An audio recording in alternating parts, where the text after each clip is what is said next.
When Japan surrendered in August 1945, the country was broken in every way imaginable. Its cities were piles of ash and twisted metal. Hiroshima and Nagasaki were flattened by atomic bombs. Tokyo was burned by firestorms, and more than 60 other cities had been bombed into ruins. For ordinary families, survival was now the only thought. Food was scarce, homes were gone, and disease spread through crowded shelters. Millions of people, mothers, fathers, and children, were left with nothing but the clothes on their backs.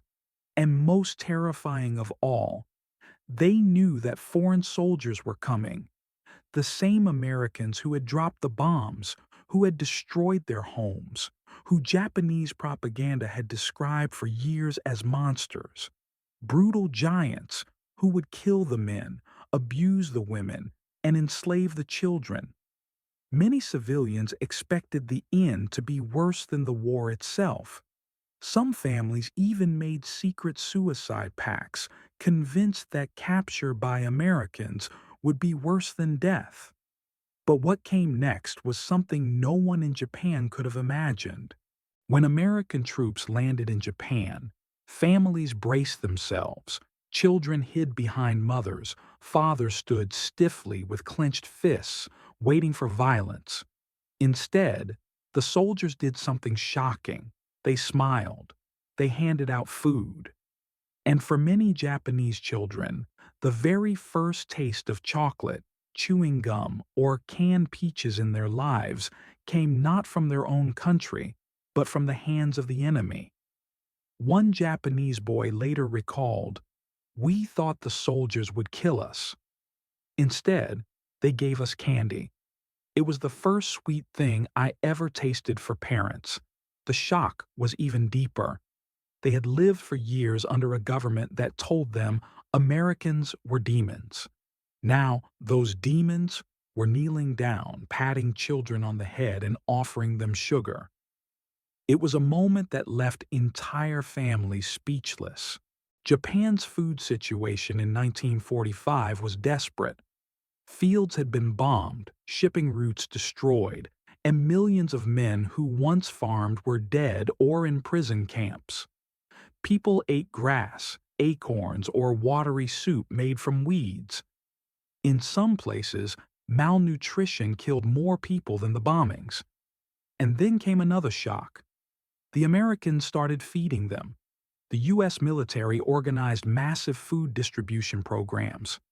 Ships arrived with wheat, rice, canned goods, powdered milk, even candy for children. Whole warehouses were filled with sacks of flour stamped USA. Japanese families lined up with empty bowls, terrified at first, then stunned when steaming ladles of soup and bread were given to them, free of charge. Mothers wept openly, not because of hunger, but because their children were eating meals prepared by the very people they thought would destroy them.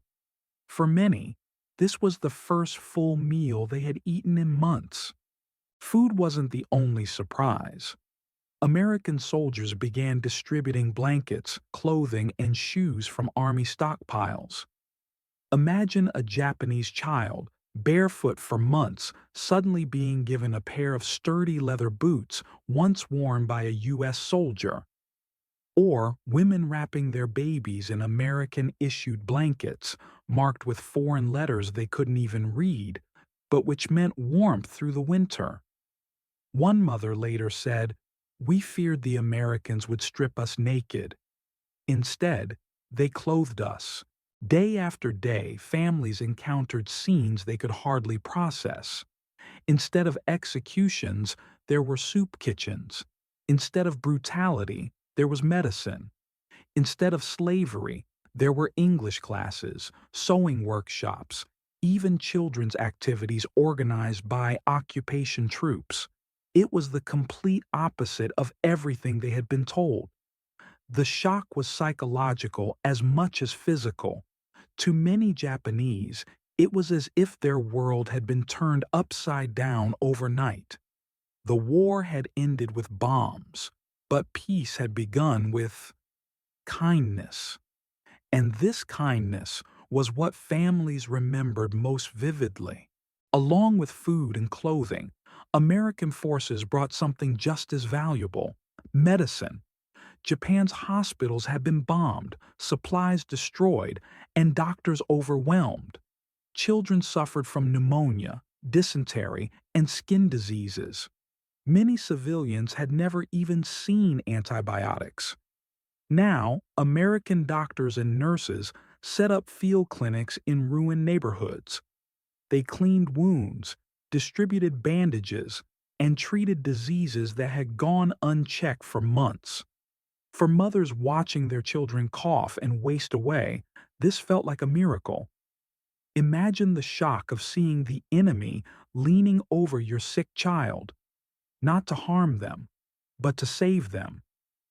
One Japanese man later remembered, "We thought they came to kill us. Instead, they cured my brother's fever." The Americans quickly realized that food and medicine were only the first steps. The real rebuilding had to start with the next generation. Libraries and classrooms were open. Japanese teachers were encouraged to return to their schools, this time free from militarist propaganda. Textbooks that once glorified war were replaced with lessons in math, science, history, and, most shockingly, English. For families, seeing children with notebooks instead of begging bowls was almost unbelievable. Fathers who had lost hope in the ruins of war now watched their sons and daughters learning songs in English, drawing pictures, even playing games with American soldiers. It wasn't just education, it was dignity restored. Daily life slowly began to change. Markets reopened with American goods on display: canned corned beef, chocolate bars, instant coffee. For many Japanese civilians, these items felt exotic, almost magical. Children traded empty tins stamped U.S. Army like treasures. Women washed their clothes with American soap, marveling at the white foam it made. Even small gestures carried huge meaning. An American GY tossing a baseball to a group of Japanese boys. A nurse showing mothers how to boil water for safety. A soldier handing out Hershey's chocolate to a crowd of wide-eyed children. Moments like these shattered the image of the enemy as a cruel giant. Instead, he became human. This sudden kindness was deeply unsettling for many families. For years, they had been told Americans were monsters. The shock wasn't only gratitude, it was confusion. How could the same nation that had dropped the bomb now hand out candy? How could the same army that burned Tokyo now build clinics? The contrast gnawed at people's minds. Some could barely accept it. Others embraced it fully, seeing in it a chance for a different future. It was a silent but powerful transformation. Enemy became rescuer. Occupier became provider. Many who lived through this never forgot it. Letters written years later describe the taste of that first cup of American coffee, or the smell of fresh bread after months of hunger. Others remembered soldiers teaching them baseball or giving them pencils to draw with. One woman recalled, "When I was a child, the Americans gave me a blanket. I kept it my whole life. It reminded me that kindness can come from the most unexpected place." For countless families, those small acts of humanity left deeper marks than any bomb or battle. Of course, the occupation wasn't without hardship. Families still faced shortages, trauma, and grief for loved ones lost. Entire cities had to be rebuilt brick by brick.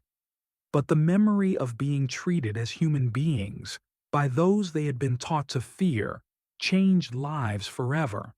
For some, it planted seeds of trust and democracy.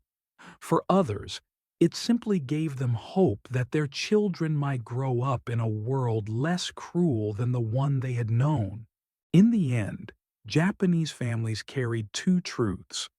They had suffered unimaginable destruction from America's war machine, but they had also experienced unexpected compassion from America's soldiers.